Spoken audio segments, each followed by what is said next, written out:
आज हम राष्ट्रीय मेधा छात्रवृत्ति एग्जामिनेशन 2024-25 के बारे में बात करेंगे। इस एग्जामिनेशन में क्या क्या पूछा जाता है और कितने प्रश्न आते हैं, कितने नंबर पे सिलेक्शन होता है, क्या क्या होता है, किस से कितने प्रश्न आते हैं, किस सब्जेक्ट में कितने क्वेश्चंस रहते हैं, उस सारे चीज़ों पे हम आज बातचीत करेंगे। तो राष्ट्रीय सह मेधा छात्रवृत्ति ये परीक्षा जो है सिर्फ 8 क्लास में होता है, मतलब national means cum merit scholarship examination 2024। 23 का एग्जामिनेशन हो चुका है, हम अब प्रिपरेशन करेंगे 2024 के लिए। पहले हम सबसे पहले इस एग्जामिनेशन पढ़ने से पहले इस एग्जामिनेशन में क्या क्या पूछा जाता है हम उसके बारे में बातचीत करेंगे।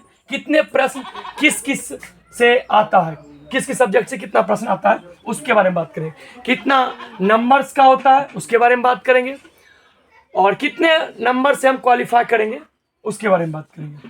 तो पहला है, इसमें 2 पार्ट में इस एग्जामिनेशन को बांटा गया है। एक है मानसिक योग्यता परीक्षा, दूसरा है शैक्षणिक योग्यता परीक्षा, मेंटल एबिलिटी टेस्ट, इसको शॉर्ट में बोला जाता है MAT, और दूसरा है SAT। तो ये दो सेट में इसको बांटा गया है। दोनों का एग्जामिनेशन अलग अलग होता है, दोनों के लिए टाइमिंग फिक्स है, प्रश्न फिक्स है।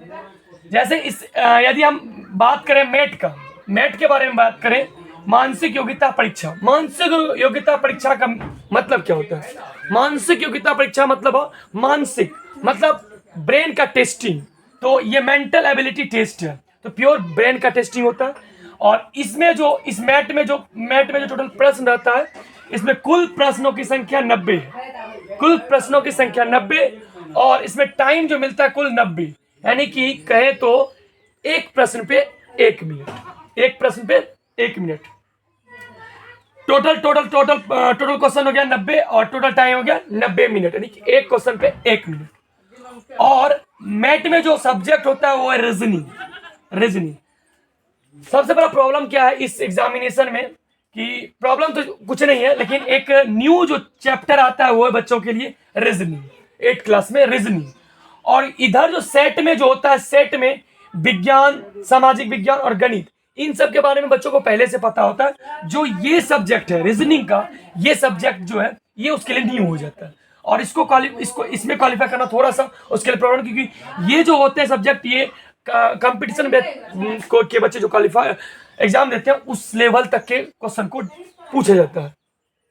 ये थोड़ा सा हाई लेवल के क्वेश्चंस भी पूछे जाते हैं, और उसमें क्या, लेकिन है कि एक बेसिक शेड्यूल से पढ़ा जाए तो इसको निकालना बहुत आसान होता है। हम बात कर ले प्रॉपर वे में मैट का। तो मैट में 90 प्रश्न, 90 मिनट, और टोटल सब्जेक्ट है रीजनिंग का। और हम इसमें बात करते हैं, इसमें पास करने के लिए कितने मार्क्स चाहिए। तो पास करने के लिए हमको 40% मार्क्स, यानी जो 90 प्रश्न है इसका 40% यदि निकाल दें हम, 40% निकाले तो यानी इसका हो जाएगा 9 चौके 36, यानी कि 36 नंबर ला लेंगे। 90 में यदि हम 36 नंबर ला लेंगे तो हम इस सेट में क्वालिफाई कर जाएंगे, एग्जाम पास कर जाएंगे। यानी कि 90 में हमको सिर्फ 36 मार्क्स लाना है इस पार्ट को क्वालिफाई करने के लिए। अब हम जब मैट की बात कर लेते हैं तो अब आता है हमारे पास दूसरा सब्जेक्ट है हमारे पास शैक्षणिक योग्यता परीक्षा, जिसको बोलते हैं हम सेट।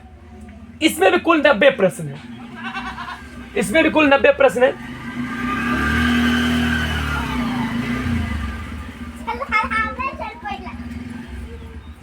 समय भी 90 मिनट, और इसमें सब्जेक्ट को 3 पार्टों में बांट दिया गया है। सब्जेक्ट में 3 पार्टों में बांट दिया है। पहला है विज्ञान यानी साइंस, दूसरा है सामाजिक विज्ञान सोशल साइंस, तीसरा है गणित मैथमेटिक्स, यानी कि 3 पार्ट में इसको बांट दिया गया। तीनों पार्ट में ऐसे जो 8 क्लास में जो बुक चलता है वो इसी तरह चलता है, लेकिन हम विज्ञान को भी 3 पार्टों में ऐसे इसको बांटा गया है। तो पहले हम बात कर लेते हैं, इसमें वही प्रश्न उतना ही 90 ही रहेगा, टाइम 90 मिनट ही मिलेगा। अब जो पहला सब्जेक्ट है इसमें आता है विज्ञान जो है साइंस को 3 पार्टों, तीनों पार्ट जो होते हैं इसको अलग अलग पढ़ना होता है। लेकिन हमारा जो बुक चलता है बिहार में वो जनरली साइंस का एक ही बुक चलता है। तो हमको लेकिन तीनों इंडिविजुअली बुक को अलग अलग उसको पढ़ना होता है। तो उसमें पहला आता है भौतिकी, दूसरा है रसायन, तीसरा है जीव विज्ञान यानी कि फिजिक्स, केमिस्ट्री, बायोलॉजी। और इन विज्ञान में ये तीनों को मिला के टोटल प्रश्न 35 रहता है। जबकि हम इसमें इस सेट में बात किए थे मैथ में, तो मैथ में अकेले ही मिलके 90 प्रश्न है, अकेले ही 90 प्रश्न है। लेकिन यदि हम इस सेट का बात करें तो विज्ञान में जो है भौतिकी है, रसायन और जीव विज्ञान, फिजिक्स, केमिस्ट्री, बायोलॉजी, ये तीनों मिलके 35 प्रश्न होते हैं। दूसरा सब्जेक्ट है हमारे पास सामाजिक विज्ञान, सोशल साइंस। इसमें इतिहास, भूगोल, नागरिक, हिस्ट्री, ज्योग्राफी और सिविक्स। हिस्ट्री, ज्योग्राफी, सिविक्स, ये तीनों से भी मिलके 35 प्रश्न रहते हैं।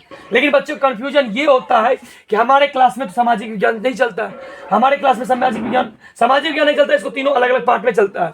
लेकिन इसका नाम भी बिहार बोर्ड में इसका नाम अलग है। जैसे इतिहास का नाम है 8 क्लास में इतिहास को बोला जाता है अतीत से वर्तमान, अतीत से वर्तमान, अतीत से वर्तमान बोला जाता है इसको इतिहास को।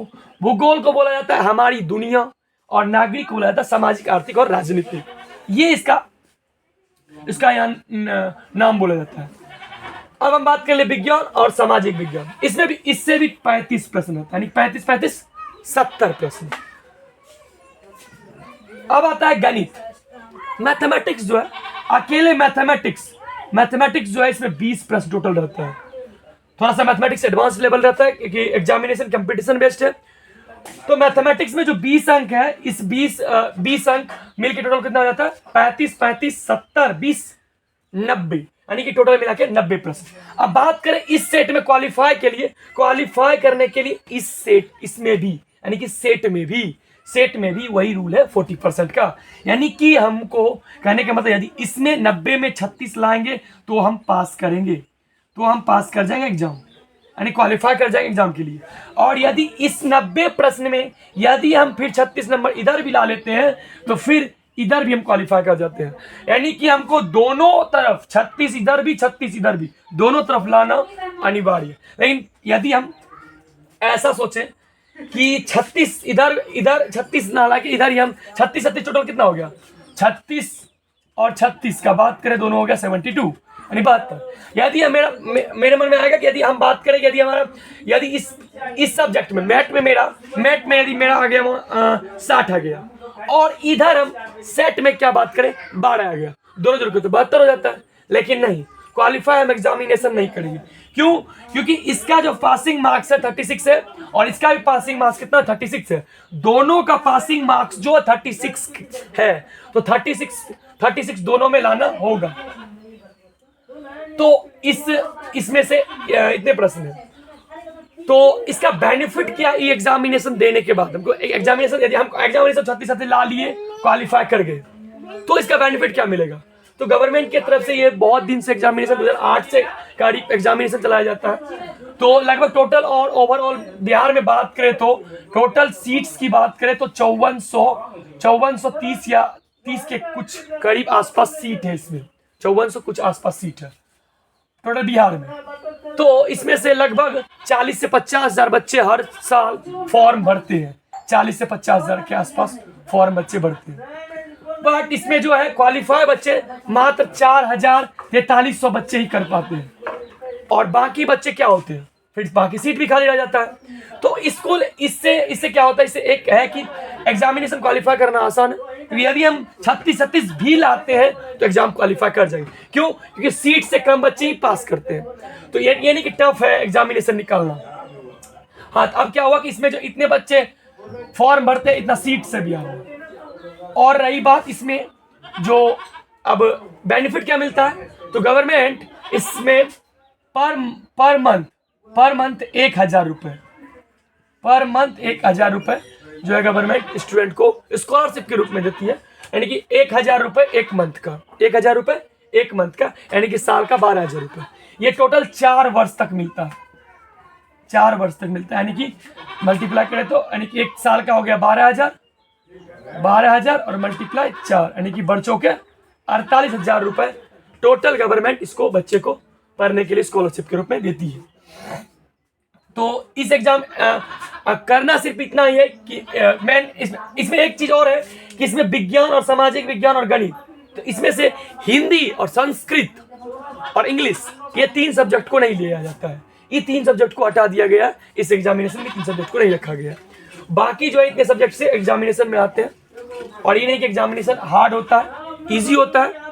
और अभी तो हम सिलेबस का बात किए, नेक्स्ट जब हम बात करेंगे तो हम नेक्स्ट वीडियो में जब बात करेंगे तो उसमें हम कुछ टॉपिक्स को लेके बात करेंगे, और आगे हम कुछ जो है हम किसी टॉपिक पे वीडियो बनाएंगे जिसमें कि हम इसके सिलेबस के साथ कुछ टॉपिक पे पढ़ाएंगे भी, जिसमें रीजनिंग होगा और विज्ञान और सामाजिक विज्ञान और गणित। जितना बन पड़ेगा हम उस पर यूट्यूब पे इसको हम अपलोड करते जाएंगे वीडियो।